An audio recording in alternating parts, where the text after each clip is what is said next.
So last but not least in animation, we got Creature Commandos, the first official project for the new DC or DC universe in general. And the first episode left me a little concerned about. It had me feeling like this show was going to be kind of mediocre, and I was like, oh, that's unfortunate. But I realized that they released two episodes at once. Watched the second episode, and the second episode completely assuaged that feeling. They clearly released two episodes at once because they knew the first episode wasn't strong enough on its own to hook people.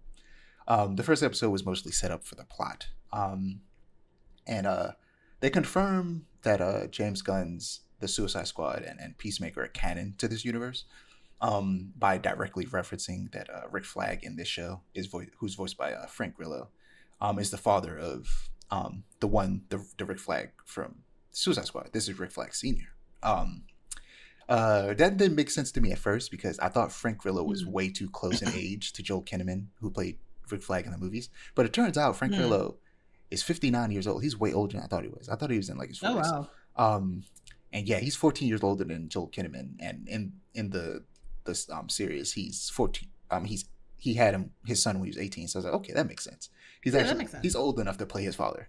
Because at first I was like, I feel like they're way too close in age. But no, he's 59. I thought he was way younger. Well, not way younger, but I thought he was at least 10 years younger than that. I wasn't feeling the art style at first, but once we started getting some action scenes, it started to grow on me. The show definitely has the same feeling as the Suicide Squad and Peacemaker. I mean, the setup is literally the exact same as the Suicide Squad. The setup is that because of the events of Peacemaker, the Suicide Squad has been outlawed, but that's only with humans. So instead, she's using non-human prisoners to form essentially the exact same thing. So she's essentially, Amanda Waller is just circumventing the law as she does, to create another team of prisoners to force to work for the government again. And this time they're just monsters. The Creature Commandos, as they're called. And yeah, it definitely has James Gunn's brand of writing and comedy. And a lot of people are afraid that tone will be the tone of the entire universe going forward. But he's made it clear on several occasions that he's gonna let the directors. He's one man. He can't direct and write every single project. He is directing Superman, and he's directing this, so he's directing the first two projects, and I'm sure he'll direct and write many more, but he's not going to be the only person writing and directing these projects, and he's going to let other people, put their own stamp on those projects. He's not going to force his tone and feel on everything, so not everything is going to feel like Guardians of the Galaxy. Makes sense. And the main mutant, as far as we can tell, is Cersei, which I've talked about Cersei to death.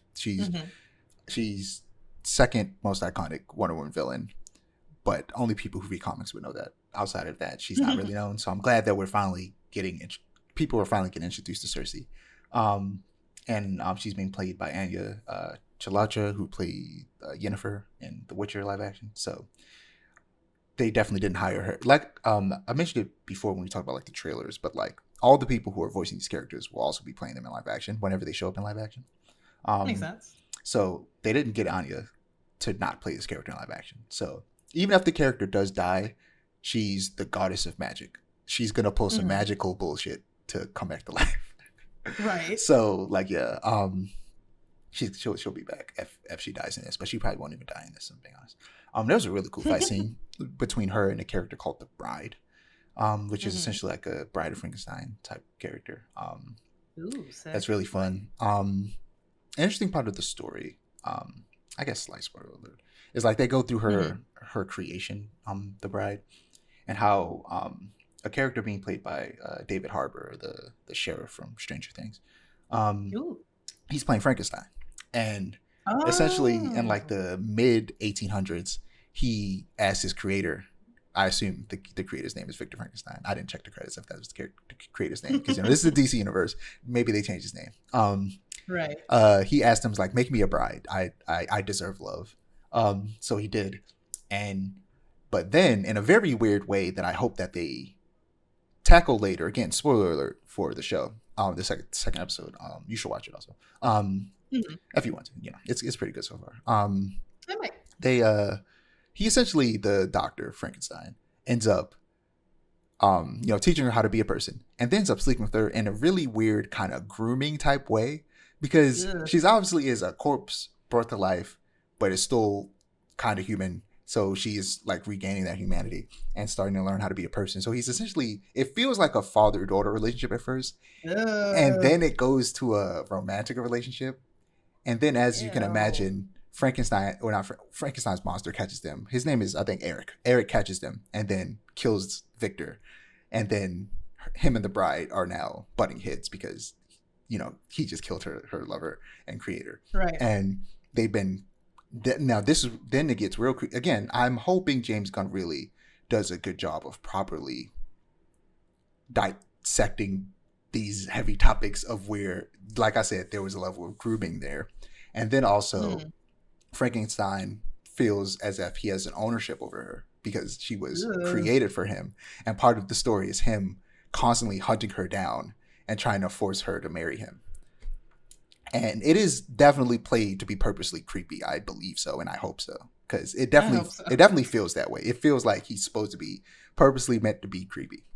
Whether or not they make it clear that Victor Frankenstein was also creepy or not is up in the air. I'm not sure about if they'll really analyze that part. But with Frankenstein, or the Eric, I keep wanting to call him Frankenstein, even though it's Frankenstein's monster. You know what I mean. With Eric specifically, I think he is purposely meant to be creepy. I was about to say I don't imagine he'll die, but even if he does die, he's Frankenstein, so he'll probably come back to life. And you don't get David Harbour to play a character, and then he doesn't show up in live action. So right, I imagine all of these characters will probably show up in live action at some point. Maybe except one. There's one that I could see dying, but most of them probably will. But yeah, it's good so far. I like it. Like I said, I was concerned at first, but after that second episode, I was like, all right, you know what? You got me. It's good. Hopefully it stays this good.